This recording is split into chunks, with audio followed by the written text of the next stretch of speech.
Allan Kardec. Obras póstumas. A minha primeira iniciação no Espiritismo. 30 de abril de 1856. Em casa do Sr. Roustan, médium Senhorita Jafé.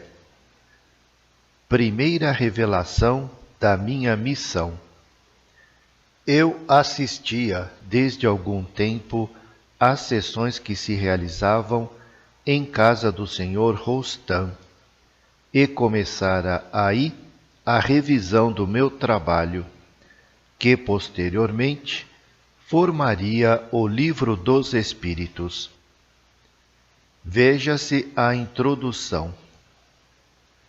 Numa dessas sessões, muito íntima, a que apenas assistiam 7 ou 8 pessoas, falavam estas de diferentes coisas relativas aos acontecimentos, capazes de acarretar uma transformação social. Quando o médium, tomando da cesta, espontaneamente escreveu isto, abre aspas, quando o bordão soar, abandoná-lo-eis, apenas aliviareis o vosso semelhante. Individualmente o magnetizareis, a fim de curá-lo.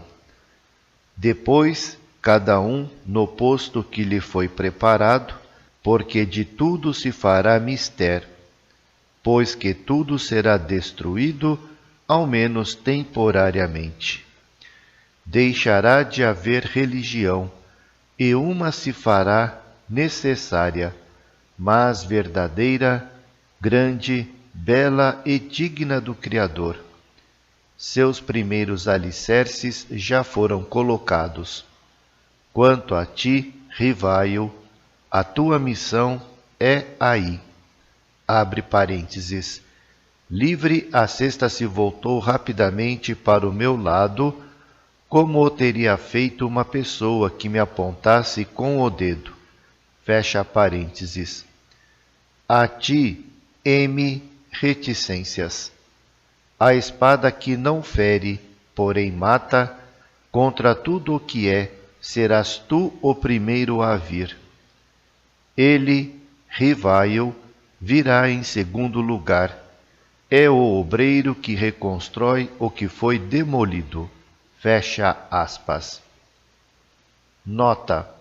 Foi essa a primeira revelação positiva da minha missão e confesso que, quando vi a cesta voltar-se bruscamente para o meu lado e designar-me nominativamente, não me pude forrar a certa emoção. O senhor M. Reticências, que assistia àquela reunião, era um moço de opiniões radicalíssimas, envolvido nos negócios políticos e obrigado a se não colocar muito em evidência, acreditando que se tratava de uma próxima subversão, aprestou-se a tomar parte nela e a combinar planos de reforma.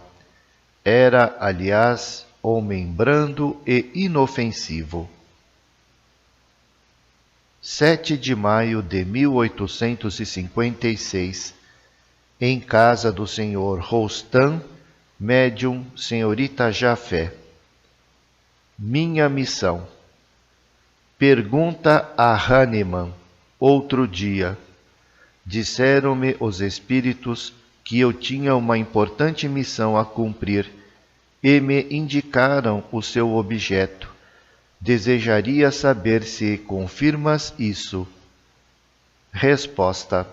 Sim, e, se observares as tuas aspirações e tendências, e o objeto quase constante das tuas meditações, não te surpreenderás com o que te foi dito.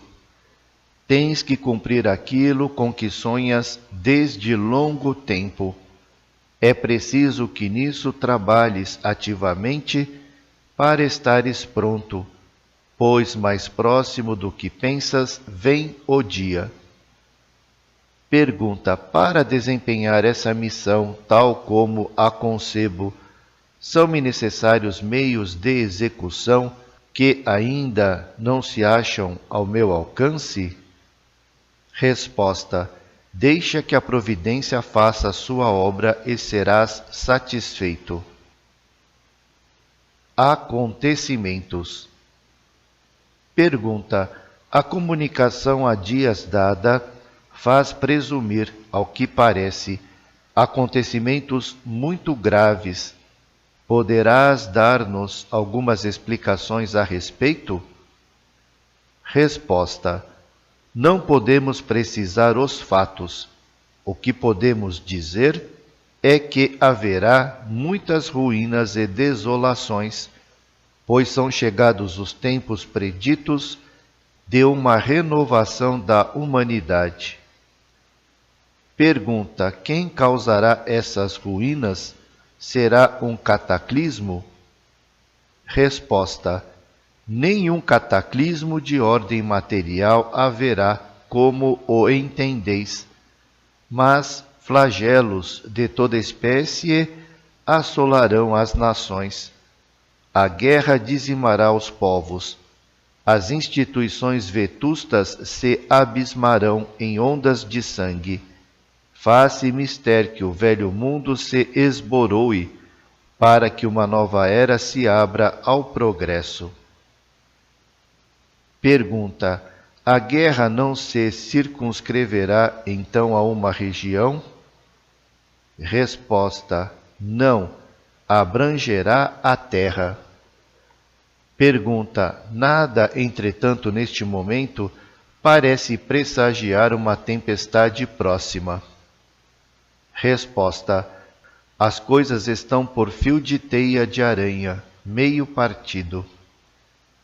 Pergunta: poder-se-á, sem indiscrição, perguntar donde partirá a primeira centelha?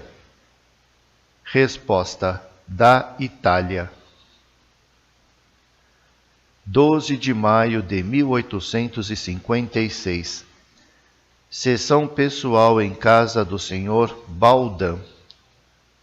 Acontecimentos. Pergunta a verdade: que pensas de M. Reticências? É homem que vem a influir nos acontecimentos? Resposta: muito ruído. Ele tem boas ideias, é homem de ação, mas não é uma cabeça. Pergunta: dever-se-á tomar ao pé da letra o que foi dito, isto é, que lhe cabe o papel de destruir o que existe? Resposta: não, pretendeu-se apenas personificar nele o partido cujas ideias ele representa. Pergunta: posso manter com ele relações de amizade? Resposta: por enquanto, não. Correrias perigos inúteis. Pergunta: dispondo de um médium, diz M. Reticências, que lhe determinaram a marcha dos acontecimentos, para, por assim dizer, uma data fixa. Será verdade? Resposta: sim, determinaram-lhe épocas, mas foram espíritos levianos que lhe responderam, espíritos que não sabem mais do que ele e que lhe exploram a exaltação. Sabes que não devemos precisar as coisas futuras. Os acontecimentos pressentidos certamente se darão em tempo próximo, mas que não pode ser determinado. Pergunta: disseram os espíritos que os tempos são chegados, em que tais coisas têm de ocorrer. Em que sentido se devem tomar essas palavras?